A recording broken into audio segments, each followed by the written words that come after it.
रायबरेली और अमेठी में कांग्रेस की जबरदस्त जीत के बाद राहुल और प्रियंका ने वहां की जनता का आभार जताया। इस दौरान प्रियंका ने कहा कि इन दोनों सीटों को जीतने के लिए कांग्रेस कार्यकर्ताओं ने पूरी ताकत लगा दी थी और इस जीत के असली हीरो पार्टी कार्यकर्ता ही है। साथ ही राहुल ने कहा कि पूरे यूपी की जनता ने इस बार नफरत और अहंकार की राजनीति को हराया है। साथ ही उन्होंने ये दावा किया कि अगर प्रियंका वाराणसी से चुनाव लड़ती तो पीएम मोदी 2 से 3 लाख वोट से चुनाव हार जाते। वाराणसी में जान बचा के निकले हैं प्रधानमंत्री। और मैं आपको कहता हूं और बहन से कह रहा हूं, अगर ये लड़ जाती वाराणसी में, अगर ये लड़ गई होती तो आज हिंदुस्तान के प्रधानमंत्री 2-3 लाख वोटों से वाराणसी का चुनाव हार जाते।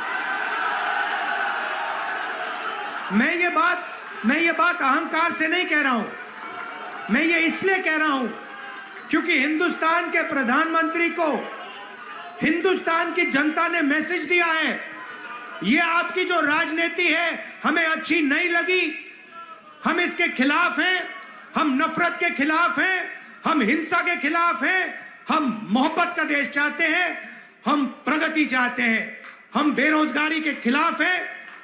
आपने 10 साल इस देश में बेरोजगारी फैलाई, नफरत फैलाई, हिंसा फैलाई और हिंदुस्तान की जनता ने हिंदुस्तान के प्रधानमंत्री को जवाब दिया। तेजस्वी यादव ने मोदी कैबिनेट को लेकर सवाल उठाया। उन्होंने कहा कि मोदी सरकार ने एक भी मुस्लिम मंत्री नहीं है, जिससे मुस्लिम समुदाय को लेकर बीजेपी की नफरत उजागर हो रही है। साथ ही तेजस्वी ने कहा कि मोदी सरकार बनाने में बिहार का रोल इंपॉर्टेंट रहा, लेकिन बिहार के मंत्रियों को एक भी बड़ा मंत्रालय नहीं मिला। ये तो लोगों का साफ दिखाता है कि कितना मन में उनके हेट्रेट है। और हम लोग तो चाहते भाई सब लोगों को मान सम्मान मिलना चाहिए, सबको आगे बढ़ने का मौका मिलना चाहिए। बिहार निर्णायक भूमिका में है तो कम से कम बिहार को विशेष राज्य का दर्जा मिले। आरक्षण जो 75% हम लोगों ने बढ़ाया था उसको शेड्यूल लाइन में डाले। देश भर में जाति आधारित गणना जो है, जाति जनगणना, वो कराने की मांग हम लोग करते हैं। कम से कम इतना तो काम होना चाहिए। बिहार से लगभग 6-7 मंत्री जो लोग बने हैं, कम से कम इनसे ये अपेक्षा रखी जानी चाहिए कि ये लोग बिहार के लिए आवाज उठाएं। तेजस्वी यादव के बयान पर केंद्रीय मंत्री गिरिराज सिंह ने जवाब दिया। गिरिराज ने कहा कि जब तेजस्वी बिहार के डिप्टी सीएम थे तो उनके पास 5 विभाग थे, फिर भी वो 17 महीने में कुछ नहीं कर पाए। वहीं इसके बाद गिरिराज सिंह ने बिहार मंत्रियों के मिले विभाग को भी गिनाया। उनको समझ में नहीं आता, वो 5 विभाग लेकर के 17 महीना में झुनझुना ही बजाते रहे, कुछ किया नहीं। और जब हटे तो नीतीश बाबू ने 1.5 लाख 5 लाख रोजगार दिया, 10 लाख सब रोजगार कहने लगे मेरा रोजगार मेरा रोजगार।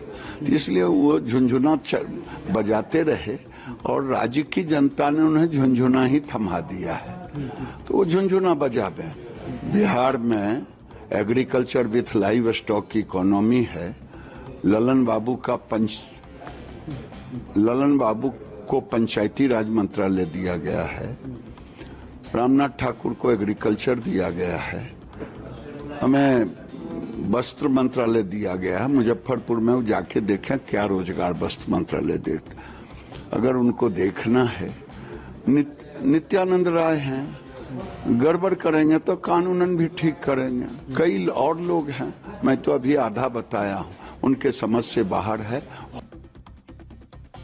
आम आदमी पार्टी ने एनडीए के सहयोगियों को डराने की कोशिश की। संजय सिंह ने कहा कि बीजेपी ने सारे बड़े मंत्रालय अपने पास रख लिए, सहयोगियों को झुनझुना पकड़ा दिया। संजय सिंह ने कहा कि बीजेपी का अगला स्टेप अब छोटी छोटी पार्टियों को तोड़ने का होगा।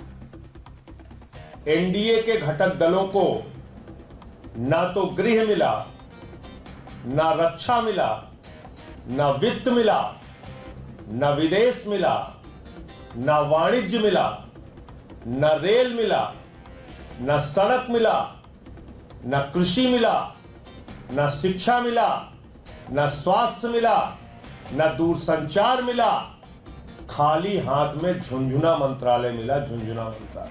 और ये झुंझुना मंत्रालय जो दिया है इन्होंने एनडीए के घटक दलों को, अगला चरण इनकी पार्टियों को खत्म करने का होगा। और वो कैसे होगा? गलती से अगर बीजेपी का स्पीकर बन गया तो उसके 3 बड़े खतरे हैं। नंबर 1 खतरा, बाबा साहब डॉक्टर भीमराव अंबेडकर जी के द्वारा लिखे गए संविधान की धज्जियां उड़ाई जाएगी।